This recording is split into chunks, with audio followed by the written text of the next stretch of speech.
It's time to talk music, audio gear, and anything else that crosses our minds. I'm Mark. And I'm Peter. And welcome to the Hurton Audio Podcast. So I've just noticed, as we're looking at new releases on this Friday, that Def Leppard have just released a remix of Photograph with Armand Van Helden. And it sounds about what you would expect it to sound like, I would say. Obviously, they've done a lot of moving around with the stems, and they've chopped up the chorus and put filters on it. But Photograph, for anybody who doesn't know, is a very strange song because, like a lot of old classic rock songs that we recorded onto tape, the actual song is slightly sped up, which puts it more like, would you say microtonal, Peter, or would you just say like it's not concert pitch? I believe Photograph is one of those songs where if you pick up a guitar, tune it to standard and play along with the song, you will never be able to play the exact right notes because I believe, yes, it's like in between two pitches, which technically is microtonal, but I think it's more that it's just slightly detuned because, it's detuned either up or down because, as you said, I've sped the record up slightly.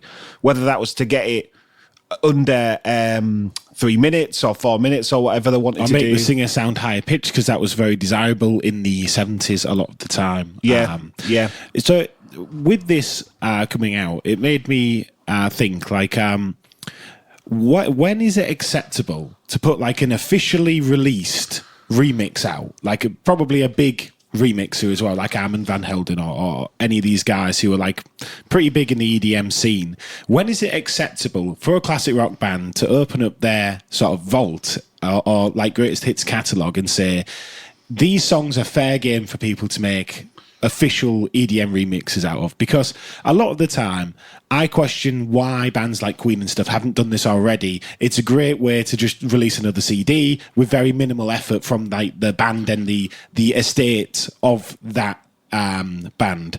But the other thing that always amazes me is a lot of the time when they actually release one, it never sounds like I would imagine it to sound. Some of them, I think, obviously these are designed for clubs and for dance floors. You can tell, just by listening to them. And it may be the intention, to also have them mix into different parts of sets. So they can just drop a clean vocal and guitar hook of, say, Photograph by Def Leppard, but in the context of like a beat and everything. But it's designed to like literally exist in a DJ set. Or, so it might be like, when you listen to this, if you listen to the song at face value, it may be a little bit underwhelming, which isn't to take away from what Armand Van Helden's done, because nothing is technically bad. But as a fan of Def Leppard, there's like a certain grandiosity you expect, because the song is like really, really layered and like lush in the original way it's produced.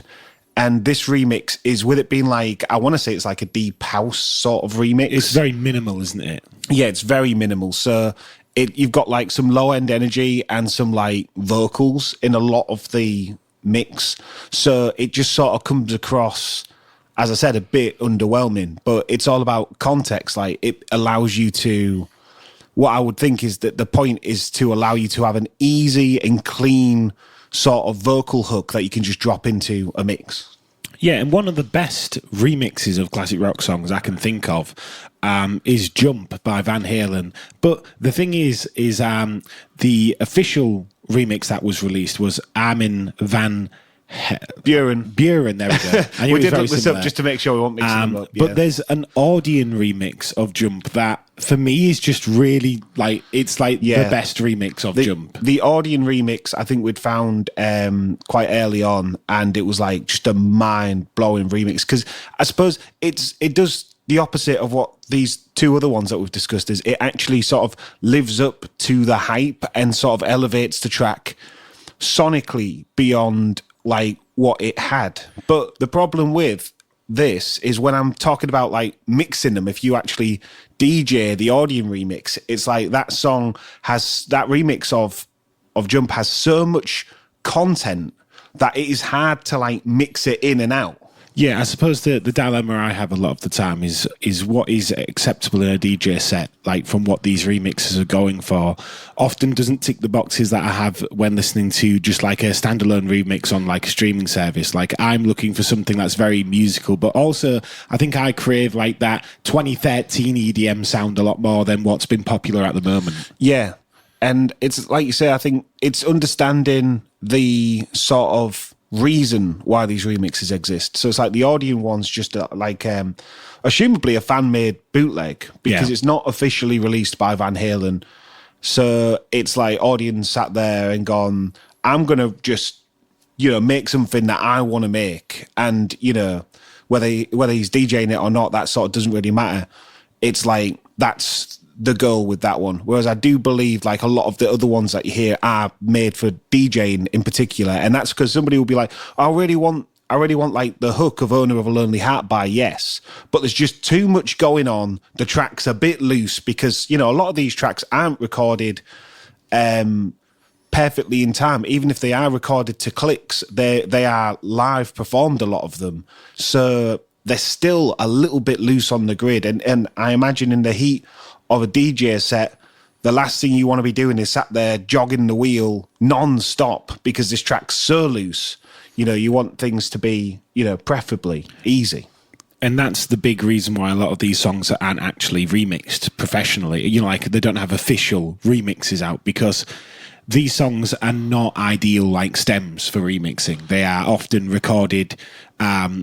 If they are to a click, like you say, they are often recorded with imperfect performances because they want them, obviously they didn't have the tools to make it absolutely bang on with the grid unless they used a drum machine, and that's where like songs like Give Me All Your Loving by ZZ Top, that's where those songs would shine in a remix context because they are done to a drum loop, so it would make it a lot easier for a remixer. But the other thing is that, it's all performed, but then they're not doing that in like that perfect way. Like in this, before like computer DAW recording, nobody was really trying to record music in like a perfectionism way. I mean, even listening to the isolated vocal on Photograph, it just sounds insane because it's not a clean sounding vocal stem. It sounds like hyper saturated and processed. It sounds very, very layered. And obviously as well, Joe Elliott's, he's giving it a lot of like gruffness and like what some people call vocal frying in his voice. So immediately, like the more complex a vocal sound is, the less any form of correction sort of wants to take to it. And I know people do like to talk about how throwing auto-tune on screamo singers can have a really good effect, but it's still, it's not what auto-tune and pitch correction is designed for. It wants a clear melody to re-synthesize, essentially. Yeah, and that all ties into like why people don't touch these. And also you've got to clear it with the band. The bands will probably want an expensive fee or whatever to use it, because obviously a lot of these bands, they've got big hits. They're not small bands. Like they're like $1 million corporations, so it's a lot more intimidating to get like a stem from them. But I do find it really fun when like, because Def Leppard's put out, I'm sure they've put out more than just this one, but I'm trying to think about whether I'm thinking of Def Leppard or another band. I'm struggling to think of some of the bands that come to mind with remixes because obviously Def Leppard's just put out Drastic Symphonies, which is like it was Ammonback. The Ammonback did Pour Some Sugar on Me. Yes, so are they ramping up for some sort of album release, or are they just saying let's just get some remix singles out? I believe the Ammonback one has a bit more going on.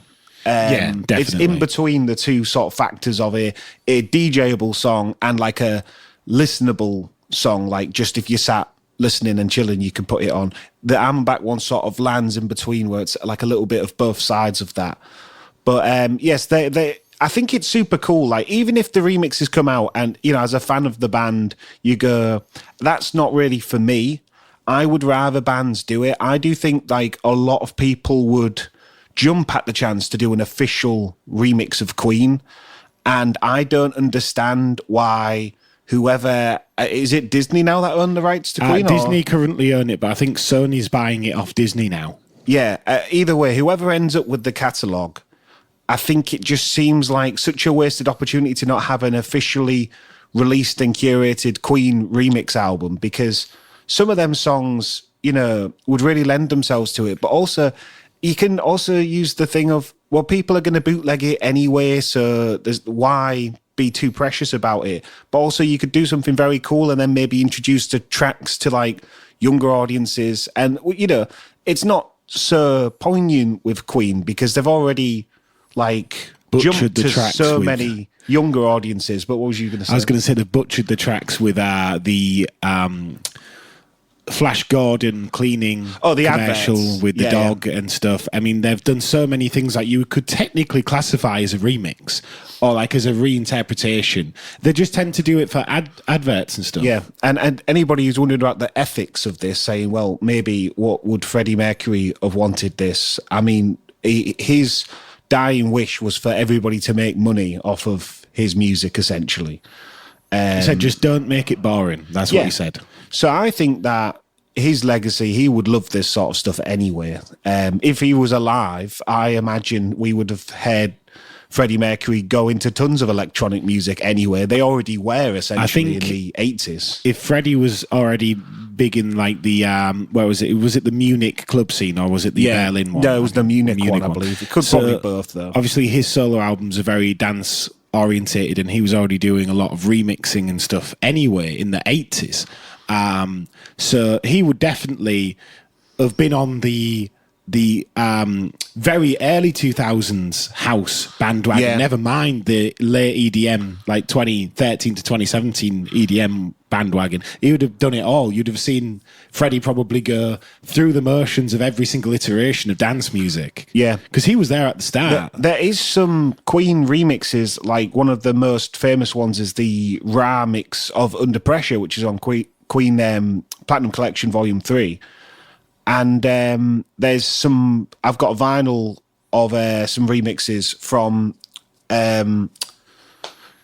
Made in Heaven's album. And so they were already doing this stuff. So I just don't understand why the collaborations they've chosen to do, because they have done collaborations, have been more advert or campaign, like charity campaign and directed, and less like commercial music and letting other people.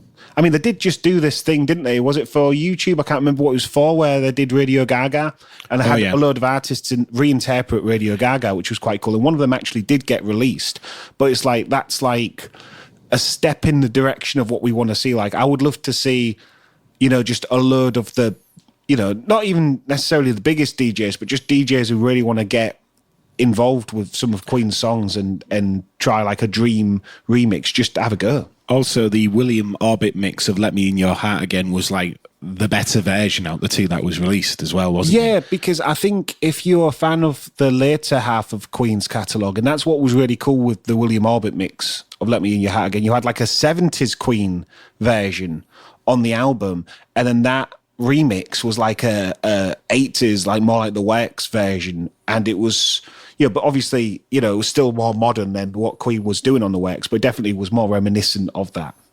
Yeah, and it's also just a great way for people to get involved. Like, I think it would be like an absolute no-brainer to just say to people as big of like Kygo and stuff, who Kygo sort of has rebounded his tropical house phase by remixing everybody and anybody, basically. Like hits, he's done Tina Turner's hits, he's done loads of hits like remixed in that fashion. Yeah, Donna Summer, yeah, he's done a bunch. So, you know, getting people like Kygo on board, say, for an officially sanctioned Queen remix album would be really fun. And honestly, I just think that a lot of people would jump at the chance to do it as well. Like, they would only have to say on one of the big labels, we're looking for people who are interested in this, and they'd probably have about 25 people. It's like, say, if they if their catalogue goes to, say, Universal, and Universal just does an internal question of asking their artists who wants to remix Queen, we're doing a Queen remix album, I'm sure it would fill up.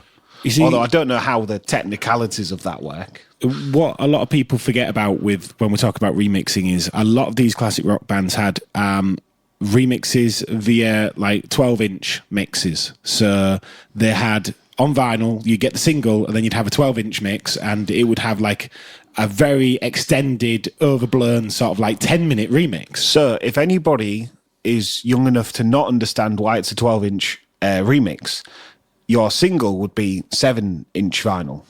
So the 12-inch mix is literally to make the song as long as a side of like vinyl, or like to fill up like a 12-inch vinyl at least, maybe with 3 songs. Yeah. So that's where the 12-inch remix sort of comes from, is to make a long form single or long form EP of longer tracks. Yeah, and a lot of bands, Queen very notably, we've got a few upstairs. I'm sure ZZ Top had a lot of 12-inch remixes when there was in their Eliminator trio of albums. I'm sure Velcro Fly has one, and a bunch of the other tracks. Because they're, like I say, with ZZ Top, there was already in that sort of like very electronic, for the time, sounding projects. And it would have been very easy for them to take their drum machine and just loop it. you know? They didn't have to loop Frank Beard's full drum kit, because there was relying on certain like things, and that's what Queen was doing as well in a similar vein with songs like Breakthrough. A lot of the 12-inch mixes replaced the drums. There's the Mr. track. I want to say, is it Carrie? It might not be Carrie. It might be the other one. There's on the Mr. album. There's Kyrie. Yeah, no, but I think it might not be that track. I think it's the other song off the track. If you look it up. I'll look. There's a 12-inch mix of that, and that one, I believe they completely changed the drums. So instead of having like a live or more performed kit, there you go. They have like a more sequenced kit. I think it's Is It Love? If you click on the album, I know not the album, but yeah, I think it's Is It Love that has the 12-inch mix. On the Rock Candy version, Rock Candy, if you buy Classic Rock, is a very, very cool record label, because you always get loads of extra stuff.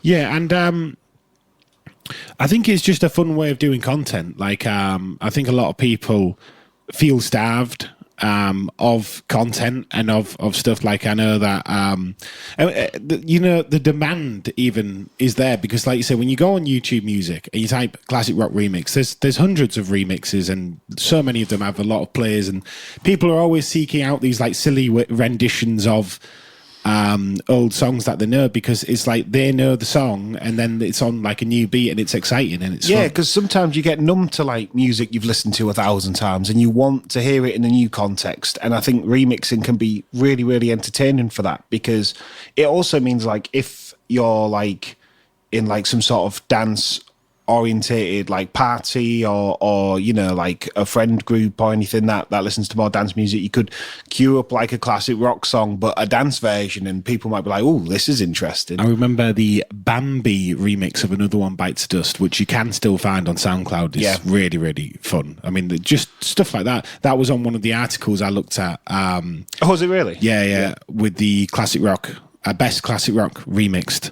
But even that was very like, it was all bootlegs. Like there wasn't a lot of official releases, which is why it's nice to see some official releases, you know, because obviously with bootlegs and stuff, not a lot goes to the artists themselves, which is another reason why you think that they would officially release one so that they get the money instead of people bootlegging it. I think also the other thing with an official release is the artist gets to approve it to some degree, like, or at least somebody connected to the artist or representing the artist gets to approve it. And so in theory, I know this is often not the case, as we described with Jump, but in theory, the bar should be higher in terms of quality of the remix. Yeah. But the fan remixes can often be like, can exceed expectations 100%. I think the other thing as well, just from like a quality standpoint, is that if it's officially done, they can actually provide well sort of curated stems of the original track.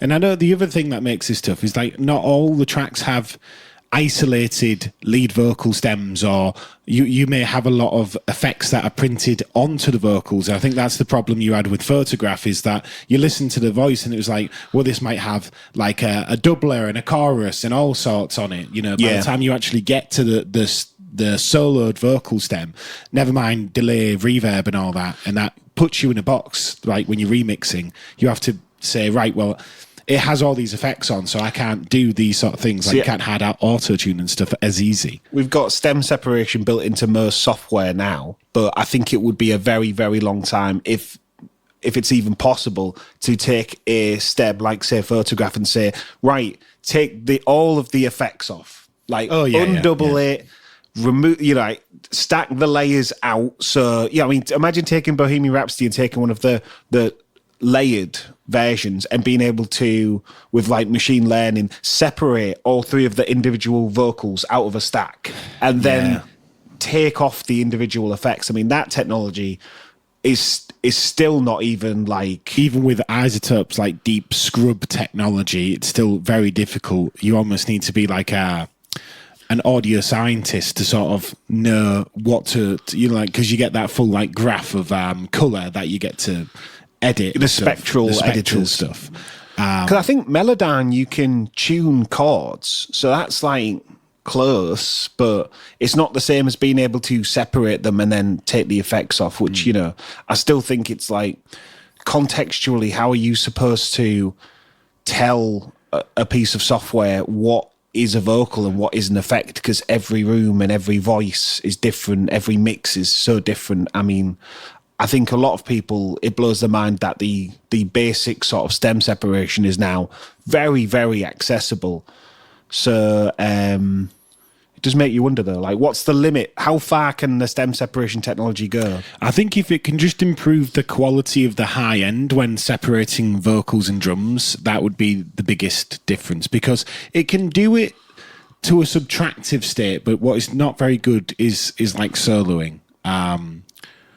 Also, it's sort of in the vein of stem separation, it does bear the question, somebody listening might ask, well, why do we need official stems providing when we can use stem separators and get a adequate or maybe even a great result? I mean, the thing with a stem separator is, if you can find the sparsest mix of a song, so say you take Mr. for example, Is It Love has a lot going on in the normal version, but the remixed version is very, very sparse. So if you was going to take the stem separator, you would put the remixed version in, take the sparsest mix possible to get the cleanest vocal stem. You could also do that with anybody that has like acoustic renditions. Yeah. Like you say, even with Def Leppard, you don't take it out their classic rock stuff, take it out Drastic Symphonies, solo the vocals out of that. Yeah, because you've just got some orchestral stuff going on. There's no drums in a lot of them, so you would get a much better source signal if you was to bootleg a remix that way. And I also find it really odd with the stem stuff, because Akai and Tractor and Serato to an extent, but Akai's full like update marketing was, you can remix any song and you can sample it, you know, like MPC style. And you just think that surely between the music tech developers and the people who own rights to a lot of music, they must be butting heads with this kind of stuff constantly, because I can't imagine if you were, say, somebody who owned like a catalog that was worth like 500 million, and you're like, we've got to keep this lock and key, nobody can get the masters. Say if you've got like Prince Vault or whatever, Prince's Vault, right? And then somebody goes, yeah, I can just put Purple Rain on my Akai and solo the vocals. That must be like their worst nightmare. You like making bootleg remixes and stuff, because like you say, it's like, even if it's not fully accessible, it's a way for somebody to do what that estate maybe wouldn't want them to do. And I know that there is like sample license portals as well. I can see Peter typing it in. Tracklib. I was going to say Tracklib would be the company, I imagine, that would be, or an example of a company where it's like, well, so you're saying just to bootleg these tracks, but we have a full company where we're doing licensed, I believe, is there some stems on Is that how Tracklib work? Yeah, you just take the song, don't you? You take the song, but I didn't know if it was so. I suppose, right? So if you're Akai, you could grab your track from Tracklib. All this is not sponsored, but if they want to, be free to.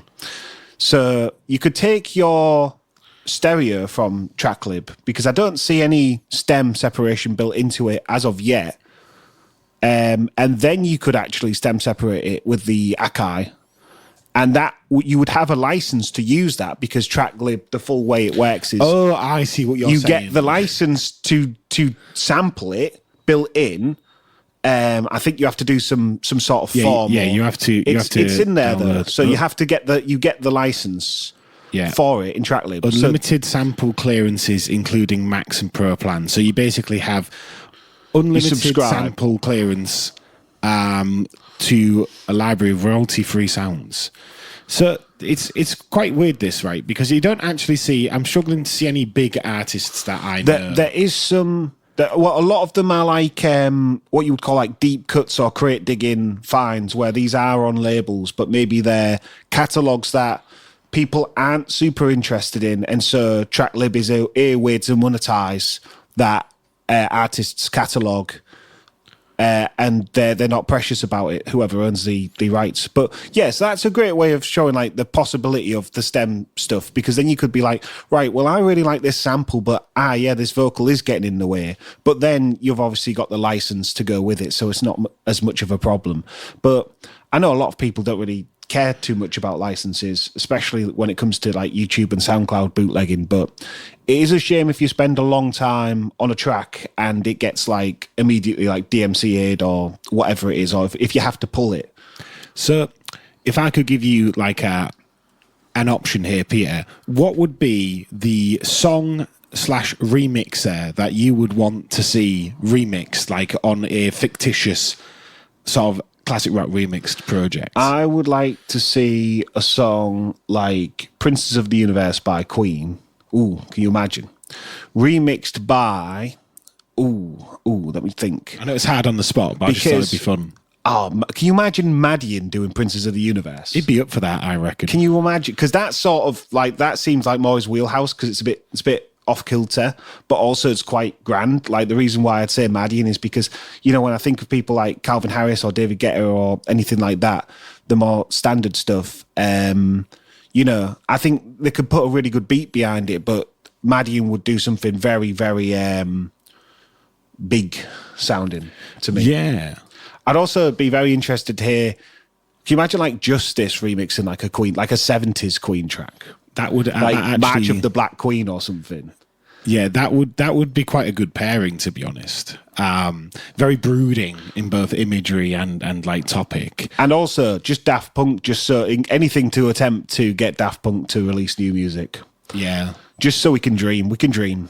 I think even though I've already talked about ZZ Top, I'd love to see ZZ Top do some stuff, because like with their trilogy of Eliminator, Afterburner and Recycler, they have just so many good songs that are very like suitable, like very malleable for that. So I feel like people would be able to get a lot of up-tempo songs like at dance tempo. I feel like ZZ Top would be a cakewalk to do deep house with.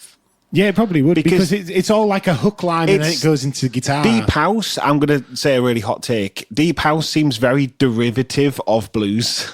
Okay. Yeah. Because it's like sort of just leans on like a motif. Yeah. And blues sort of just leans on a motif. And then it's just about having like call and response and variation on a motif. What I would like to see, because one of my favourite songs by ZZ Top is a song called Bergaman, and I've always loved it. It's always been my favourite ZZ Top song. It's just imagining like that hook line right at the end, you know, and then as soon as they say Bergaman, it just goes into like a really massive, Skrillex. Like either drop or riser into a drop. That'd just be really fun. I just think that sort of stuff, you know, because I like electronic music as much as I like rock music, but they're good in different ways, and I think it'd just be really fun to see what people would do with them, like in a official capacity. I mean, we have been seeing more and more and more artists. Jenny has had some cinematic mixes done, but I'm sure I could be wrong. I feel like there was a club remix of Don't Stop Believing or something. It's really hard to remember them because you often can't find them very easily unless you go to the artist profiles and dig about. Yeah. And then there was the Owner of a Lonely Heart one, which I did bring up. There was a really good one of that was officially released from Yes, but I can't remember who remixed it, and I don't want to look for it. I looked for it on my phone and I couldn't Do you not find it. I wonder if it wasn't maybe officially released. I'm not sure. But there's been all sorts come out, all sorts. And obviously, as we've touched on in previous episodes, it seems to be like the age of remixing and interpolating at the moment. We're sort of in one of those upswings where there's constantly old tracks being revamped or worked around. So it just would make sense, I think, to see some of these classic rock songs sort of taken on and some of these artists' catalogue sort of taken into a different place and something that would be like interesting and refreshing. It's no different to Call on Me by Prids using Stevie Winwood's song Valerie. You know, that's all it needs. Yeah. But done to that level. Like, that's one of the songs where you'd want people to do remixes of a song to that level. To be like, this is big. But on that note, what songs would you want to see remixed, and who would you want to remix them? Let us know in the comments and polls and blah, blah, blah. And thanks for listening, everybody. See you next week.